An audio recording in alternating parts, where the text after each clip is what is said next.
You ask Tiger to solve. This deals with linear equations with one unknown. The final result is v equals 7. Let's solve it step by step. Group all v terms on the left side of the equation. Add 10v to both sides. Group like terms. Simplify the arithmetic. Group like terms. Simplify the arithmetic.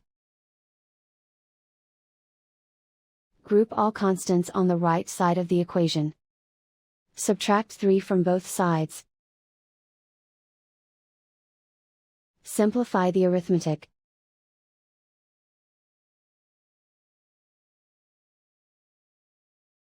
And so the final result is v equals 7.